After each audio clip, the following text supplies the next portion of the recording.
มือนี่จอยกสิมารีวิวการเฮ็ดเวียกมือหนึ่งของจอยหลังจากเก็บเกี่ยวข้าวนาหมดแล้วช่วงนี้ว่าจอยเฮ็ดหยังแดมื้อนี้จอยก็คือจะมารีวิวให้เบิ่งเด้อทุกคนซึ่งการรีวิวของจอยมื้อนี้จอยก็จะรีวิวตั้งแต่เช้าเริ่มตั้งแต่ตื่นเช้ามาต้องเฮ็ดหยังแล้วก็ตกแลงมาต้องเฮ็ดหยังมื้อสวยต้องเฮ็ดหยังเฮ็ดแนวใดไปเฮ็ดอีหยังแหน่ไปเบิ่งกันเลยเด้อทุกคนเดี๋ยวจอยสิพาไปเบิ่งเฮ็ดคลิปยาวๆเป็นคลิปแรกเลยที่จอยถ่ายให้เบิ่งคลิปยาวๆแบบนี้แล้วเป็นจังได๋ไปเบิ่งนำกันเลยว่าแล้วก็ไปเบิ่งกันเลยเด้อ สบายดีทุกคนมันจอยก็สิมารีวิวการเฮ็ดเวียกมือหนึ่งของจอยให้ทุกคนเบิ่งเด้อเริ่มต้นด้วยการตื่นเช้ามาจอยก็ต้องนึ่งข้าวก่อนเด้อทุกคนตื่นเช้ามาทุกๆมื้อก่อนสิไปเฮ็ดหยังก็ต้องนึ่งข้าวก่อนเพราะว่าต้องเฮ็ดแนวแถวจากกินน้ำหลังจากนึ่งข้าวแบบนี้ก็คือต้องดังไฟก่อนทุกคนดังไฟแล้วก็มานึ่งมาข้างแล้วก็เอามื้อนี้จอยก็คือบ่ได้หมาข้าวเด้อเพราะว่ารู้สึกว่าข้าวมันหลายแฮงก็เลยอุ่นข้าวเย็นกินโดยเฉพาะมื้อนี้นะเพราะว่านอนนาคนเดียวข้าวเย็นก็ยังเหลือหลายกินบ่หมดเมื่อวานก็เลยอุ่นมื้อเช้ากินหลังจาก นึ่งเขาแล้วต่อมาก็คือมาเกิดเป็ดตกไก่เลยทุกคนต่อมาก็คืออย่างแรกเลยต้องเกิดเป็ดก่อนปล่อยเป็ดออกมากินก่อนตัวเป็ดที่เลี้ยงเฮาเลี้ยงเนี่ยก็คือจะมีทั้งเป็ดเทศทั้งเป็ดกาบเลยทุกคนเป็ดเทศที่ว่ากาซิเมนโตสีดำพวกนี้ส่วนว่าเป็ดกาบกาซิเมนโตหมกตัวขาวตัวดอนอย่างแบบนี้หลายแล้วสนิทนำกันเลยเที่ยวเลี้ยงเด้อซึ่งเป็ดเทศมันก็สิปัวลูกเองมันสบายเลี้ยงเป็ดเทศแต่ว่าเป็ดกาบนี่คือมันบ่สามารถฟักไข่ได้มีแต่ให้ไก่ฟักเอาเด้อหลังจากนั้นต่อมาก็คือ หวานและขาวเกลือไก่เลยทุกคนเกลือไก่ก็คือจะประมาณนี้แหละอันนี้คือเกลือไก่เด้อเกลือไก่ก็หลังจากเกลือไก่แล้วต่อมากับมาเกลือหมูก็คือจะเกลือมักมันต้นเด้อทุกคนแตหมูช่วงนี้หลายคนก็สิถามว่าแตหมูเป็นหยังคือยังน้อยตัวก็แสดงว่าคือเขาขายแล้วเขาขายลูกมันออกไปแล้วยังแต่แม่มันต่อมาจะก็คือจะมาปล่อยตัวควายเลยทุกคนตอนเช้าตัวควายก็แบบนี้แหละโตสัตว์เลี้ยงทุกชนิดนี่ตอนเช้าตื่นมาก็ต้องปล่อยตัวแรงมาก็ต้องเอาเขาคอกคือเก่าแบบนี้นะทุกคนเอาแบบว่าเลี้ยงแบบ ปล่อยได้ทุกอย่างคือปล่อยไปเลยต่อมาจากก็คือจะต้องมาล้างหน้าจากก็สิรีวิวให้เบิ่งไวๆเนี่ยทุกคนเพราะว่าคลิปมันจะยาวเกินไปเนื่องจากว่าจอยถ่ายคลิปตั้งแต่เช้าจำแรงมื้อนี้นะอันนี้ต่อมาก็คือมาล้างหน้าแปรงฟันก่อนทุกคนหลังจากถูแคลแล้วต่อมาก็คือจะล้างหน้าซึ่งการล้างหน้าของจอยก็ต้องล้างหน้าโดยสบู่ซากุระอาบูตินโซบเลยทุกคนจะเป็นสบู่ที่จอยใส่ประจำวันทุกมื้อเลยอันนี้คือจะเป็นสบู่ของอาของจอยอยู่ประเทศไทยเด้อ อันนี้จะเป็นสบู่ซากุระอาบูตินโซบแต่ลดหอยจุดด่างดำออกจากใบหน้าของเฮาลดสิวลดฝ้าทุกอย่างเลยทุกคนที่อยู่ในใบหน้าคือจะต้องใส่สบู่ซากุระอาบูตินโซบเด้อสำหรับผู้ใดที่สนใจอยากได้สบู่ซากุระอาบูตินโซบนี่ก็สามารถทักแชทส่วนตัวหาจอยได้เลยเด้อทุกคนเดี๋ยวจอยใช้จอยฝากให้ก็คือสบู่นี่จะไม่ขายแต่ในประเทศไทยเด้ออยู่ลาวยังบ่มีขายเด้อจะเป็นสบู่ซากุระอาบูตินโซบเด้ออย่าลืมมาอุดหนุนเฮาได้ทุกคน ทักแชทรายละเอียดส่วนตัวผ่านจอยเลย อันนี้จะเป็นสบู่ซากุระอาบูตินโซบเด้อทุกคน อย่าลืมมาอุดหนุนเฮาแต่เด้อทุกคน หลังจากล้างหน้าแล้วต่อมาจอยก็คือจะมาเผาข้าวทุกคนเพราะว่าข้าวมันสุกแล้วแต่ว่าเผาข้าวจอยก็ต้องต้มไข่นำเพราะไว้แนวกินตอนเช้าทุกคนต่อมาจอยก็คือจะเผาข้าวเด้อเผาข้าวก็คือจะแบบว่าข้าวเหนียวแห้งเนื่องจากวันเป็นข้าวเย็นนี่แหละมาที่จอยอุ่นทุกคนเผาข้าวแล้วก็คือใส่แอบแบบนี้เลยข้าวสุกนี้ทุกคนแบบว่าเย็นไว้นะข้าวแบบว่า ค่อนข้างแบบว่ามันเข้าฤดูหนาวแล้วตอนหนึ่งวันน้อยเดียวมือสวยมาคือเย็นกระแดงแล้วเด้ออันนี้ต่อมากับเซตแนวกินทุกคนหลังจากเขาแล้วจอยก็ต้มหมี่กินต้มมาม่ากินเด้ออันนี้คือต้มมาม่าแล้วก็ต้มไข่2หน่วยใส่ทุกคนไข่เป็ดเด้อเพราะว่ากินแต่มาม่าอย่างเดียวห่อเดียวมันสิบ่พอกินก็ต้องต้มไข่ใส่น้ำหลังจากนี้ล่ะกินแล้วข้าวมื้อเช้าทุกคนแล้วกินมื้อเช้าของจอยก็คือจะมีแค่นี้แบบมื้อนี้เฮ็ดกินแบบง่ายๆบ่ต้องกินยากปกติกินหมี่นี่จอยก็ต้องเอากับข้าวเหนียวทุกคนแต่ว่า จอยมื้อนี้จอยบ่กลับข้าวเหนียวเพราะว่าจอยรู้สึกว่าคันกลับข้าวเหนียวบ่ฮู้ว่าคนเบิ่งเขาสิเว้าจังไดเขาสิว่ามันบ่คือบ่จังนั้นจังซี่จอยก็เลยว่าเป็นครั้งแรกในที่จอยถ่ายคลิปแบบกินมาม่าทุกคนเบิ่งแล้วจอยก็คือบ่ต้องกลับข้าวกินแบบว่าคือคนในเมืองกินน่ะทุกคนบ่ต้องเอาข้าวใส่ ปกติแล้วจอยกินจอยต้องใส่ข้าวเหนียวนำเด้แต่ว่ามื้อนี้จอยบ่ใส่เด้ แล้วก็กินหลาซื่อๆทุกคนแบบนี้เด้ ก็คือแซ่บอยู่เด้อเพราะว่าอันมันปรุงสำเร็จรูปมาแล้วนะครับกินมันก็คือแซ่บหลังจากกินข้าวเช้าแล้วต่อมาจอยก็เตรียมเครื่องข้าวห้วยเลยทุกคนข้าวห้วยอย่างแรกที่จอยจะไปมื้อนี้จอยก็คือจะต้องไปหาขุดหมักมันอยู่ในห้วยมาเกลือตะหมูด้วยทุกคนเราก็ต้องข้ามแม่น้ำก่อนแม่น้ำคือโคตรเย็นนะทุกคนน้ำห้วยนะห้วยอันใหญ่สุดแต่มานี่ก็ผ่านห้วยน้อยทุกคนห้วยน้อยแห้งเย็นกว่าห้วยใหญ่อีกห้วยกินน้ำห้วยเดินห้วยน้อยนี่ ต่อมาเขากลับมาฮอดส่วนมันต้นแล้วทุกคนส่วนมักมันที่จอยจะมาขุดเด้ออันนี้คือจะเป็นส่วนมักมันที่เราปลูกอยู่ในห้วยคือปลูกได้3-4 ปีแล้วมันก็เลยว่าตึบจังซี่แล้วกกมักมันก็คือทำมาปล่อยทุกควายใส่ทุกคนมันก็เลยเกี่ยงมาทางเอา ขุดแบบนี้ก็คือเอาสบายเนี่ยขุดมักมันนะ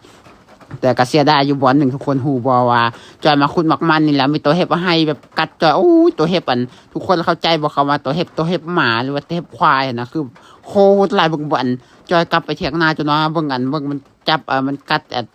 ตั้งแต่ตีนจอยจนหดหัวจนว่าเป็นตุ่มไปหมดตัวเห็บมาให้กัดนะโอ้จนแบบว่าเจ็บแหงแบบมาของดนเราได้บ่ได้มาขุดมักมันต้นแบบนี้พอมาขุดแล้วตัวเห็บมาให้ครบโอ้ยคือแบบว่าเจ็บคันไปหมดนะตัวคิงในช่วงนี้นะ อันนี้ก็คือแบบมักมันเที่ยวปลูกเองไงทุกคนปลูกมักมันนี่หมูป่ามากินตลอดเลยเขาให้กับดักใส่กับบางเถื่อกระทึกบางเถื่อกับบ่ทึกหมูป่ามากินตลอดเลยตะหมูที่ผมมีเจ้าของอยู่ในป่าแท้ๆเขาเจนตะหมูป่าเด้อตะหมูที่ผมมีเจ้าของเพิ่นอยากกินมันก็มาหล่าเอาว่าซั่นนะอันนี้หลังจากนี้คือขุดพอแล้วมักมันทุกคนหลังจากขุดมักมันแล้วก็เตรียมกับพอปลูกได้4-5ปีเดี๋ยวมันก็จังมักใหญ่จังซี่แล้วอีกอย่างมันก็คือบ่คุ้มค่าเลยปกติมันสิได้หลายสุดท้ายขุดโคตรหลายต้นในเดียวเนื่องจากว่าตะหมูป่ากินหมดหลังจากนี้มาฮอดเที่ยงหน้าแล้วก็รู้สึกว่าอยากกินข้าวสวยแล้วทุกคนก็เลยมาเฮ็ดกินมื้อสวยแต่ว่าที่จริงแล้วเวียกอันของจอยเฮ็ดมื้อนี้คือโคตรมีหลายทุกคนแต่ว่าจอยก็คือถ่ายเอาแต่สิ่งที่สำคัญให้เบิ่งเล็กๆน้อยๆนะก็บ่ถ่ายให้เบิ่งเด้อต่อมาก็คือแกงกินมื้อสวยก็จะต้องเฮ็ดซุปผักแหวนทุกคนอย่างแรกเลยจอยก็ต้องค้างหม้อหนึ่งเบิ่งน้ำมันเดือดแล้วก็เอามักเผ็ดใส่หวดแล้วก็1มักเผ็ดก่อนทุกคนอันนี้คือจะแนวกินตอนสวยเด้อก็คือจอยจะซุปผักแหวน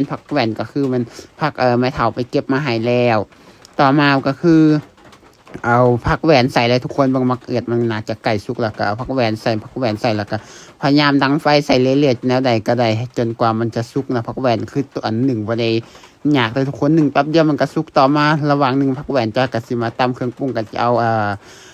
ขิงแล้วก็ซีเมนต์กระเทียมใส่นี่แล้วก็ตำเข้าไปเลยทุกคนก็คือบ่ได้ยากเลยต่อมาก็มาเบิ่งผักแหวนมันก็คือมันทางกล่องมันน่าจะสุกแล้วก็ต้องพลิกฝืนให้มันเอาทั้งเทิงลงหลุมทั้งหลุมขึ้นเทิงต่อมามันก็คือสุกแล้วทุกคนก็เอามาถอกใส่ซามมันก็รีวิวมื้อนี้คนมันก็สับสนเพราะว่ารีวิวโคตรไวแล้วจอยพักเสียงกับบ่ทัน